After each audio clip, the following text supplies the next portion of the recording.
Well, hello there. This is Sarah back again with another painting from Evolve. This time, this is the Block 3 Assignment 5, and we are working from a photo, as you can see. So in Block 3, we alternate between photo reference paintings and then paintings of our own choice. It's kind of interesting because in Block 2, the first half was all photo references, and then the second half was all painting from life. So we decided on our own subjects and still life setups and things like that. But in Block 3, they're interleaving it. So it's one photo reference and then one original still life and then another photo reference and then another original still life. So anyways, this is a photo reference, so we just do the same process that we have been drilled by this point, which is we copy the black and white lines. This time there's more,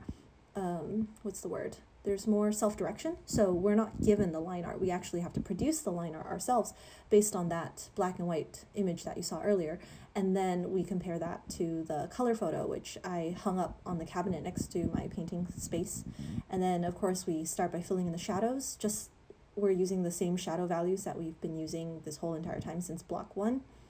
And because they don't want us to make things too complicated just yet, so we're just starting with very simple, get the shadow values in, and then we're working on every object has just one color base. We don't have to worry about gradients, we don't have to worry about colors turning into other colors in the middle of an object.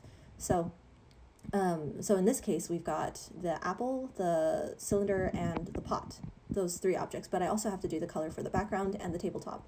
So I actually hadn't painted for a while before I started this painting. I'd taken like a month-long break to work on some other things, and I was feeling a little bit intimidated again, to be honest. Color is not, I'm not super used to color. I think I was just starting to get the hang of doing black and white paintings and figuring out values and gradients and shading and things like that. And then they're like, all right, it's a Block 3 time to do color. And a lot of people are excited, but I was a little leery, to be honest. And so I was starting to feel that intimidation feeling come up again. And so I told myself, look, you just have to get back in the saddle. You just have to start painting. And if you mess up, then you mess up. You know, the instructors are there. They'll tell you that you're doing something wrong if you're doing something wrong. So I just told myself, like, don't think too hard about it. Don't spend too much time. Don't be too perfectionistic. Just break open the paints and start doing it. And then so I did. And I ended up, this was like one of my shortest painting sessions. I think it took like a total of 5 hours-ish, which is almost half of my usual time taken.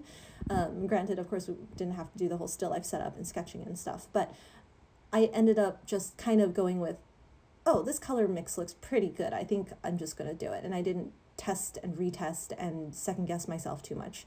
Of course, that ended up like my colors were not as accurate as they could have been. That apple for sure is too red. And I think the pot and the cylinder are both, they could be better. And of course, the instructors did give feedback, and they're like, yeah, you should work on this a little more. So I ended up taking a little bit more time on the next assignment. But this was a good, like, get back in the saddle picture. If you have to take a break on a photo reference image and not on a still life one, because those are a little more complex. And the activation energy to get back in the saddle is a little higher. So anyways, here's me mixing the colors. Oh, you'll notice that I have been using palette paper lately because in my previous reflections on earlier assignments, I realized that I was taking way too much time cleaning up the palette afterwards, and that makes the entire painting session longer and more tedious. I mean, sometimes it's fun to clean up, but sometimes you're just tired, especially if you've been painting for many hours and you're just like, I just want to be done. And so what happens then is that you drag out the time, and then you get kind of tired, and then you don't feel like painting again next time if you're feeling even the least bit tired, because you're like, oh, I have to set up, I have to clean up, it's just too much. So I was like, you know what? I have palette paper, why don't I use it? So I did. And it works pretty well. So I just use the palette, the smaller palette, to lay out my colors, but I use the palette paper to do the actual mixing. And it's bigger than the palettes that I have, so that's helpful. And oh, another thing too is, like, if you don't have a good sink and you keep washing your paints and stuff down the sink, it can get clogged. So that's a problem. Be careful of that. That's something that I learned the hard way.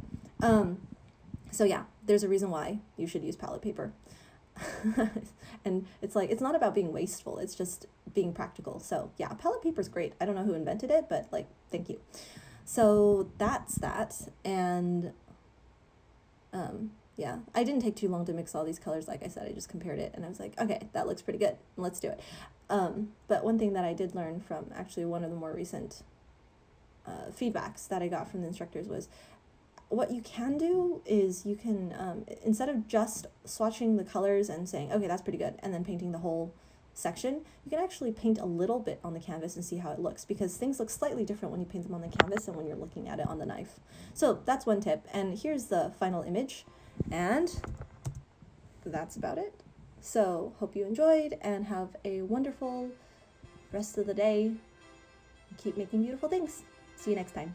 Bye.